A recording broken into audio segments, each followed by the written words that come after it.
नमस्कार दोस्तों, एजुकेशन 24 में आपका स्वागत है। दोस्तों आज की इस वीडियो में मैं आपको बताऊंगा कि बीए परीक्षा में हेडिंग कैसे लिखा जाता है। दोस्तों देखिए, अक्सर ऐसा होता है कि बीए के एग्जाम में हमें प्रश्न समझ में आ जाता है, हमें उसका उत्तर भी पता होता है, लेकिन हमें लिखने का तरीका पता नहीं होता है, हमें उस प्रश्न का हेडिंग लिखने नहीं आता है। और दोस्तों ये समस्या एक लोगों के साथ नहीं दोस्तों, बहुत लोगों के साथ होता है। तो आज इस वीडियो में आपको बताऊंगा कि किसी भी प्रश्न का उत्तर आप हेडिंग दे करके कैसे लिखेंगे, आप उस प्रश्न का हेडिंग कैसे बनाएंगे। तो दोस्तों इस वीडियो को आप पूरा अंत तक जरूर देखिएगा, क्योंकि इस वीडियो में मैं आपको कुछ ऐसे पॉइंट्स बताने वाला हूं जिसको याद करके, जिसको आप दिमाग में रख करके किसी भी प्रश्न का उत्तर जो है आप हेडिंग बना के लिख पाएंगे। तो दोस्तों आइए देर न करते हुए वीडियो को शुरू करते हैं और जानते हैं कि किसी भी प्रश्न का हेडिंग कैसे बना के लिखेंगे और हेडिंग कैसे लिखा जाएगा। तो दोस्तों वीडियो को शुरू करते हैं। दोस्तों देखिए, किसी भी प्रश्न का उत्तर बनाने के लिए आपको हेडिंग कैसे लिखा जाएगा, इसको जानने के लिए आपको कुछ पॉइंट्स को याद रखना पड़ेगा। और वो पॉइंट्स दोस्तों मैं यहाँ पे नोट किया हूँ, मैं आपको स्टेप बाय स्टेप आपको बता रहा हूँ कि उस पॉइंट्स को कैसे याद करना है और कैसे इस पॉइंट का यूज करके आपको परीक्षा में प्रश्न का जो है कि उत्तर हेडिंग देते हुए लिखना है। तो दोस्तों देखिए, सबसे पहला जो आपका पॉइंट है, सबसे पहला पॉइंट आपका परिचय। दोस्तों देखिए, बीए के एग्जाम में अगर आपका क्वेश्चन हिंदी से संबंधित है, हिंदी साहित्य से संबंधित है, पहले मैं आपको हिंदी साहित्य से बता रहा हूँ, उसके बाद मैं समाजशास्त्र से बताऊंगा, इतिहास से बताऊंगा, मतलब सबको बारी बारी से मैं बता रहा हूँ कि कैसे लिखना है। दोस्तों देखिए, अगर आप हिंदी साहित्य का पेपर दे रहे हैं तो उसके अंदर अगर आपको किसी प्रश्न का हेडिंग लिखना है तो दोस्तों देखिए, किसी भी प्रश्न का उत्तर लिखते समय आपको 3-4 चीज़ें, 5 चीज़ों तो आपसे पूछा ही जाता है। सबसे पहला आता है दोस्तों आपका परिचय। किसी भी प्रश्न के अंदर आपको, अगर हिंदी साहित्य के बारे में पहले बता रहा हूँ, अगर हिंदी साहित्य के अंदर अगर आपको किसी प्रश्न का उत्तर लिखना है तो दोस्तों उसका जो है आपको परिचय लिखना पड़ेगा। ठीक है, आप क्या कीजिए कि उस प्रश्न के उत्तर में हेडिंग सबसे पहले लिखिए परिचय। ठीक है, उसका परिचय तो जरूर लिखना पड़ेगा। उसके बाद दोस्तों आता है परिभाषा। हिंदी साहित्य का अगर आप क्वेश्चन है, हिंदी साहित्य के अंदर अगर आपको उत्तर लिखना है तो दोस्तों उसकी परिभाषा भी आपको देना पड़ेगा। तो आप उस पर परिभाषा भी लिख सकते हैं, उसके अंदर परिभाषा भी दे सकते हैं हेडिंग के अंदर। उसके बाद दोस्तों आता है संबंध।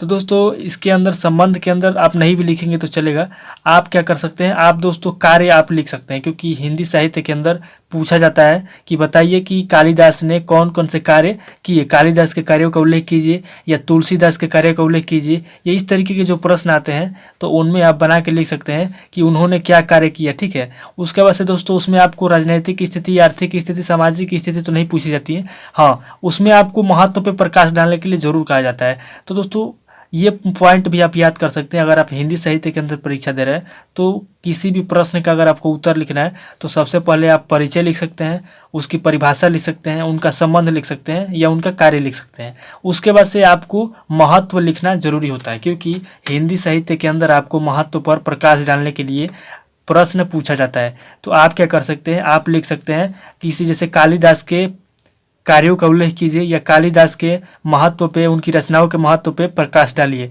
तो आप लिख सकते हैं कालिदास के रचनाओं का महत्व, या जो भी रचना है उनके महत्व के बारे में आप लिख सकते हैं। तो ये पॉइंट अगर आपको याद है महत्व, तो इस पॉइंट को जो है आप अपने दिमाग से बना करके, हेडिंग बना करके लिख सकते हैं। उसके बाद आती है दोस्तों धार्मिक स्थिति या धार्मिक कारण। तो दोस्तों हिंदी साहित्य के अंदर धार्मिक स्थिति या धार्मिक कारण भी पूछा जाता है, लेकिन ये ज़्यादातर क्वेश्चनों में नहीं पूछा जाता है। उसके बाद दोस्तों आता है रचना। साम्राज्य या राज्य के बारे में तो नहीं पूछा जाएगा हिंदी साहित्य में आपसे, लेकिन रचना के बारे में जरूर पूछा जाता है। तो दोस्तों अगर आप हिंदी साहित्य का परीक्षा देने वाले हैं तो इस पॉइंट को भी याद कर लीजिए, जो है रचना। आप रचना के बारे में जो है क्वेश्चन बना के लिख सकते हैं। जैसे अगर पूछ दिया जाए कि सूरदास के रचनाओं का उल्लेख कीजिए, सूरदास की रचनाओं पर प्रकाश डालिए, तो आप लिख सकते हैं सूरदास की प्रमुख रचनाएं। इस तरीके से आप लिख के जो है कि पॉइंट जो है रचना है, इसको आप बना करके हेडिंग लिख सकते हैं कि सूरदास की प्रमुख रचनाओं का उल्लेख, ये हेडिंग हो गया और आप इसको लिख सकते हैं। उसके बाद कला एवं संस्कृति। कला एवं संस्कृति तो आप लिख सकते हैं, लेकिन कला एवं संस्कृति हिंदी साहित्य में उतना नहीं आता है। उसके बाद दोस्तों आता है उपलब्धि। तो दोस्तों देखिए, हिंदी साहित्य के अंदर उपलब्धि भी लिखने के लिए आता है कि कालिदास की प्रमुख उपलब्धियों का वर्णन कीजिए या सूरदास के प्रमुख उपलब्धियों का वर्णन कीजिए। तो इस तरीके से आप उपलब्धि जो पॉइंट है इसको भी अपने दिमाग में रख सकते हैं। तो आप जो है हिंदी के अंदर अगर हिंदी साहित्य का परीक्षा दे रहे हैं तो देखिए, सबसे पहले तो आप परिचय जो पॉइंट है इसको याद रख लीजिए। उसके बाद परिभाषा, उसके बाद संबंध, उसके बाद कार्य, उसके बाद आप याद रख लीजिए महत्व, ये पॉइंट नोट कर लीजिए। उसके बाद रचना और उसके बाद उपलब्धि। इन 4-5 पॉइंट को अगर आप याद कर लेते हैं तो आपको हिंदी साहित्य के पेपर में किसी भी प्रश्न का हेडिंग बनाने में कोई दिक्कत नहीं होगा। जैसे मान लीजिए कि अगर आपसे प्रश्न पूछ दिया जाए कि तुलसीदास के प्रमुख रचनाओं का उल्लेख कीजिए एवं उनकी रचनाओं पर प्रकाश डालिए, तो सबसे पहले तो आप तुलसीदास जी का परिचय लिखेंगे, उसके बाद उनकी परिभाषा लिखेंगे, उसके बाद उनकी रचनाओं का उल्लेख करेंगे, ठीक है। उसके बाद उनके प्रमुख संबंध, उनके बाद उनके कार्य जो है उनको लिखेंगे, उनकी उपलब्धि क्या है इसके लिख सकते हैं। तो देखिए, अगर आपको इन 5-6 पॉइंट को अगर आप याद कर लेते हैं तो हिंदी साहित्य में तो आपका काम निकल जाएगा, ठीक है। अब चलिए बात कर लेते हैं समाज शास्त्र के अंदर। समाज शास्त्र का मान लीजिए कि अगर आपका पेपर हो रहा है तो उसके अंदर कौन कौन से पॉइंट आपको याद करने की जरूरत है, जाकि आपको किसी भी प्रश्न का उत्तर आप बना के लिख सकते हैं। तो समाज शास्त्र के अंदर आपको भी परिचय की जरूरत पड़ेगी, क्योंकि समाज के अंदर परिचय भी देना पड़ता है आपको। उसके बाद परिभाषा याद कर सकते हैं, उसके बाद कार्य एवं संबंध भी आ सकते हैं। और समाज शास्त्र के अंदर दोस्तों देखिए, राजनीतिक स्थिति या राजनीतिक कारण, ये पॉइंट भी आपको याद करना पड़ेगा। फिर उसके बाद आर्थिक स्थिति या आर्थिक कारण, इसको भी याद करना पड़ेगा। सामाजिक स्थिति या सामाजिक कारण, ये पॉइंट भी आपको याद करना पड़ेगा। फिर उसके बाद महत्व भी याद करना पड़ेगा। फिर उसके बाद धार्मिक स्थिति या धार्मिक कारण, इसको भी याद करना पड़ेगा। उसके बाद साम्राज्य एवं राज्य, देखिए याद करना पड़ेगा। मैं यहाँ पे बोल रहा हूँ, इसका मतलब ये हुआ कि आपको ये पॉइंट याद रखना होगा। मैं ये नहीं कर रहा हूँ कि आप जा करके इसका उत्तर याद कीजिए, नहीं। यहाँ पे मेरे समझाने का मतलब ये है कि यहाँ पे जो भी पॉइंट मैं नोट किया हूँ उसको आप अपने दिमाग में याद कर लीजिए, ताकि आपको हेडिंग लिखते समय ये पॉइंट याद आए। और इन पॉइंट को ध्यान में रखें, इस पॉइंट के अनुसार आप इस पॉइंट को बना करके आप हेडिंग लिख सके। जैसे मान लीजिए कि दे दिया कि राजा हरिश्चंद्र की सामाजिक स्थिति का वर्णन कीजिए, तो आप लिखेंगे सबसे पहले राजा हरिश्चंद्र का परिचय, उसके बाद उनकी परिभाषा, उसके बाद आप उनके कार्यों के बारे में लिखना चाहे तो कार्यों के बारे में लिख सकते हैं, या फिर आप लिख सकते हैं राजा हरिश्चंद्र की राजनीतिक स्थिति या राजनीतिक कारण, आर्थिक स्थिति आर्थिक कारण। इस तरीके से अगर आप लिखेंगे तो आपका जो है हेडिंग जो है कई हेडिंग बन जाएगा। और एक प्रश्न में जो है 7 से 8 हेडिंग आपको लिखना पड़ता ही है दीर्घ उत्तरीय प्रश्न में। तो इन पॉइंटों को अगर आप याद कर लेंगे तो समाज शास्त्र के अंदर भी आपको जो है दिक्कत नहीं होगा इन पॉइंटों को याद करने में। उसके बाद से आप महत्व याद कर सकते हैं, धार्मिक स्थिति या धार्मिक कारण याद कर सकते हैं, साम्राज्य के बारे में याद नहीं भी करेंगे तो चलेगा, कला एवं संस्कृति के बारे में याद करना पड़ेगा आपको, ठीक है। और प्रमुख घटनाएं या उपलब्धि, इनको भी याद कर लेंगे तो चलेगा। चलिए दोस्तों, अब बात कर लेते हैं इतिहास के अंदर आपको कौन कौन से पॉइंट याद करने की जरूरत है। तो दोस्तों देखिए, इतिहास के अंदर जो परीक्षा होता है उसमें जो क्वेश्चन आते हैं उसमें सबसे पहले आपको परिचय याद करना पड़ेगा। परिचय जो है, परिचय के ऊपर हेडिंग बना के लिखना है, तो परिचय पॉइंट याद करना पड़ेगा। दूसरा परिभाषा भी आप लिख सकते हैं बना के। उसके बाद संबंध भी आता है, कार्य भी आता है। लेकिन इतिहास के अंदर सबसे महत्वपूर्ण जो होता है दोस्तों, होता है राजनीतिक स्थिति या राजनीतिक कारण, आर्थिक स्थिति या आर्थिक कारण, सामाजिक स्थिति या सामाजिक कारण, उसके बाद महत्व, क्योंकि आता है कि महत्व पर प्रकाश डालिए, ठीक है। उसके बाद धार्मिक स्थिति या धार्मिक कारण, उसके बाद साम्राज्य एवं राज्य, ये महत्वपूर्ण पॉइंट है जिसको आप याद कर लेंगे तो अच्छा रहेगा। आप किसी भी प्रश्न का जो है उत्तर बना करके लिख सकते हैं। जैसे दे दिया कि चंद्रगुप्त मौर्य के साम्राज्य का वर्णन कीजिए, तो आप लिख सकते हैं कि चंद्रगुप्त मौर्य का साम्राज्य, ठीक है। तो जब ये पॉइंट आपके दिमाग में रहेगा साम्राज्य, तो आप तुरंत बना लेंगे कि चंद्रगुप्त मौर्य के साम्राज्य का वर्णन लिख सकते हैं बना के। उसके बाद दोस्तों कला एवं संस्कृति इतिहास के अंदर याद कर लीजिए, उपलब्धि याद कर लीजिए, और प्रमुख घटनाएं इतिहास के अंदर प्रमुख घटनाएं जो पॉइंट है बहुत महत्वपूर्ण पॉइंट है। आप किसी भी प्रश्न का उत्तर लिख सकते हैं। जैसे कोई क्वेश्चन पूछ दिया कि अशोक मौर्य के शासनकाल में प्रमुख घटनाओं का वर्णन कीजिए, तो आप प्रमुख घटनाएं लिख करके और इसके अंदर से लिख सकते हैं। तो इन पॉइंटों को अगर आप याद कर लेंगे तो इतिहास के अंदर जो है आपका पॉइंट आ जाएगा, और उसके बाद से आप हेडिंग बना करके किसी भी प्रश्न का उत्तर लिख देंगे, आपको कोई दिक्कत नहीं होगा। तो दोस्तों यहाँ पे मैं कितना 14 पॉइंट लिखा हूँ। अगर आप इन 14 पॉइंटों को याद कर लेते हैं, ठीक है, तो उसके बाद से आप किसी भी प्रश्न का उत्तर आप बना करके किसी भी परीक्षा में, किसी भी सब्जेक्ट के परीक्षा में आप बना करके उसका हेडिंग बना करके लिख लेंगे बहुत ही आसान तरीके से। अब दोस्तों मैं आपको बता दूं कि हेडिंग कैसे बनाया जाता है और हेडिंग कैसे बनाएंगे। जैसे मान लीजिए अभी मैं आपको कोई क्वेश्चन दिखा दे रहा हूँ। जैसे यहाँ पे मेरे हाथ में एक इतिहास का सीरीज है जिसमें मैं बता रहा हूँ। जैसे कोई भी क्वेश्चन मैं ले लेता हूँ। जैसे देखिए यहाँ पे कोई प्रश्न है, कोई भी प्रश्न आप ले लीजिए। जैसे देखिए यहाँ पे एक प्रश्न है कि आर्यों के मूल निवास स्थान का निर्धारण करते हुए संक्षेप में प्रकाश डालिए। तो सबसे पहले तो आप क्या करिए, सबसे पहले तो आप लिख सकते हैं आर्यों के मूल निवास स्थान का निर्धारण करते हुए संक्षेप में प्रकाश डालिए।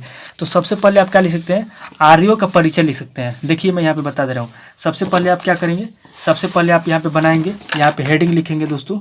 सबसे पहले आप यहाँ पे हेडिंग लिख सकते हैं आर्यों का, यहाँ पे लिख सकते हैं आप आर्यों का परिचय, ठीक है। आप आर्यों का परिचय लिख सकते हैं। अब देखिए दोस्तों यहाँ पे क्या समझने वाली बात है, यहाँ पे समझने वाली बात ये है कि यहाँ पे जो मैं आपको पॉइंट बताया था परिचय, अगर आपको याद होगा देखिए ये परिचय, अगर आपके दिमाग में परिचय शब्द याद रहेगा तो आप क्या करेंगे, तुरंत आप लिखेंगे आर्यों का परिचय। ठीक है, तो इसीलिए मैं आपको बता रहा हूँ, इस तरीके से आप हेडिंग बना दी आर्यों का परिचय, टाइम नहीं लगा आपको और हेडिंग भी बन गया।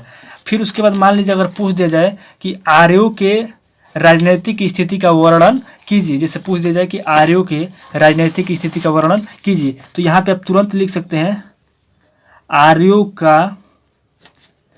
आर्यों का राजनैतिक स्थिति।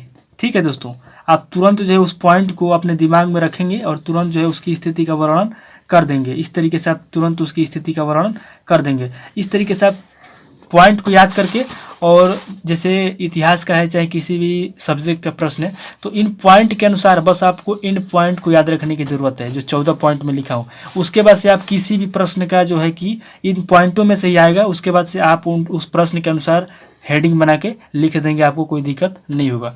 तो आपको जो है इन 14 पॉइंटों को नोट कर लेना है और इन 14 पॉइंटों को अपने दिमाग में अच्छे से याद कर लेना है। तो दोस्तों अब मैं आगे कुछ आपको बता देना चाहता हूँ, जो अक्सर आपको गलती जो होता है विद्यार्थियों से, वो आपकी गलती ना हो। देखिए हेडिंग लिखना है, ये तो बात आपको समझ में आ गया, और इन पॉइंटों को याद कर लेना ये भी समझ में आ गया। एक चीज़ और मैं आपको बता दूँ, देखिए यहाँ पे मैं 3 तरह के पेन लिया हूँ। सबसे पहले आपको मैं दिखा दूँ, देखिए ये जो है स्केच है, ब्लैक पेन।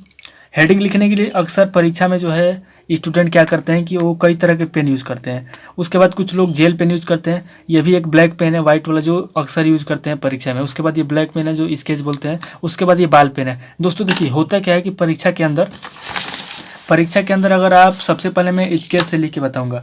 परीक्षा के अंदर अगर आप स्केच से लिखते हैं तो उससे क्या गलती होता है, देखिए जैसे मान लीजिए यहाँ पर मैं कुछ भी लिख रहा हूँ, जैसे मैं कुछ भी लिख रहा हूँ हेडिंग आर्यों के मूल।